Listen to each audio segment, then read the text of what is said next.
බලන්නකෝ මෙන්න මේ පුංචි ගැජට් එක. රීචාර්ජබල්, මේකේ USB-C port එකකුත් තියෙනවා. pen drive එකක් වගේ නිකන්. ලස්සන පාටක් තියෙනවා. අල්ලගෙන ඉන්න ලේසි. මේකෙන් නම් බ්ලූබෙරි සුවඳක් වගේ එනවා. ඉතින් ඔයා දන්නවද මේක මොකක්ද කියලා? මේක තමයි e-cigarette. එහෙම නැත්නම් ගොඩක් අය දන්නේ විදිහට වේපින් කරන්න පාවිච්චි කරන ගැජට් එක. ඉතින් අද වෙද්දී අපේ තරුණ පරම්පරාව අතර මේ වේපින් නැත්නම් e-cigarette කියන දේ මාර්ම ට්‍රෙන්ඩ් එකක් වෙලා තියෙනවා. ගොඩක් අය මේක විලාසිතාවක් විදිහට, ෆැෂන් එකක් විදිහට තමයි අද තියාගෙන ඉන්නේ. ගොඩක් අය හිතාගෙන ඉන්නේ වේප් කරන එක සිගරට් බොනවට වඩා 100%ක්ම ආරක්ෂිතයි කියලා. මොකද මේකේ දුංගල පුච්චන් නැති නිසා. නමුත් ඒක සම්පූර්ණ මිත්‍යාවක්. මේක ඇතුලේ තියෙන්නේ නිකම්ම නිකන් රසකාරක දාපු වතුර නෙමෙයි. මේක ඇතුලේ තියෙන්නේ ලික්විඩ් එකක්. ඒ කියන්නේ රසායනික ද්‍රව්‍ය ගණනාවක එකතුවක්. ඉතින් මේ ගැජට් එකෙන් කරන්නේ ඒ දියරේ අධික උෂ්ණත්වයක රත් කරලා ඒරෝසෝල්. එහෙම නැත්නම් ඒක රසායනික වාෂ්පයක් බවට පත් කරන එක.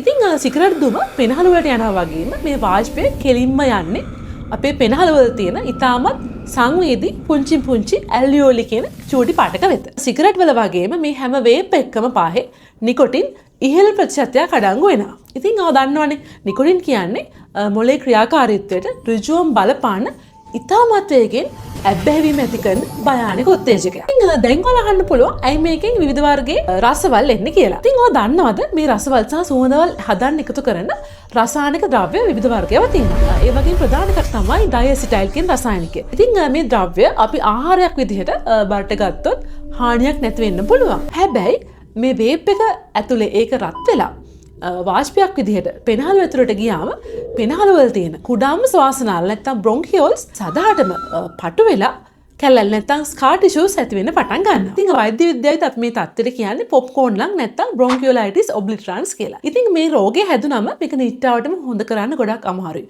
ඔයාට කැස්ස, හතිය සහ හුස්ම ගන්න අවස්ථා ඔයාගේ ජීවිත කාලය පුරාම වගේ විඳින්න සිද්ධ වෙනවා. ඊළඟ වැදගත් කාරණේ තමයි E-වහලි කියන රෝගේ තත්ත්වය. ඒ කියන්නේ e-cigarette or vaping product use associated lung injury කියන එක. මේ තත්ත්වය ලෝකේ පුරාම වේප් කරන තරුණ අතර දැන් වේගෙන් වාර්තා වෙන රෝගයක්. ඒ වගේම මේකේ අස්සේ තියෙන අර ලික්විඩ් එක, e-liquid එක උකු කරන්න සමහරවිට විටමින් E ඇසිටේට් වගේ රසායනික ද්‍රව්‍ය එකතු කරනවා. ඉතින් මේවා පෙනහළු අස්සට ගිහිල්ලා ඒවා ඝන වෙලා පෙනහළු ඇතුලේ දරුණු ආසාදන පවා ඇති කරන්න ලොකු හැකියාවක් තියෙනවා. ඉතින් එතකොට ඔයාට දැනෙන කෙටි කාලීන ලක්ෂණ මොනවාද? පළවෙනි එක තමයි සුව කරන්න අමාරු වියලි කැස්සක් ඇති වෙන්න පුළුවන්. දෙවෙනි එක තමයි පඩිපෙළ නගින්ති පවා අධික විදිහට ඔයාට හතියක් දැනෙන්න පුළුවන්. තුන්වෙනි එක තමයි ඔයාගේ පපුවේ තද ගතියක් සහ වේදනාවක් ඇති වෙන්න පුළුවන්. ඒ වගේම ඔයාගේ ඇඟේ ප්‍රතිශක්තිකරණය දුර්වල වීම නිසා නිතර හෙම්බිරිස්සාව, කැස්ස, නියුමෝනියා වගේ තත්ත්වවලට ඔයාව භාජනය වෙන්න පුළුවන්. පෙනහළු වලට අමතරව මේ වේප් එකේ තියෙන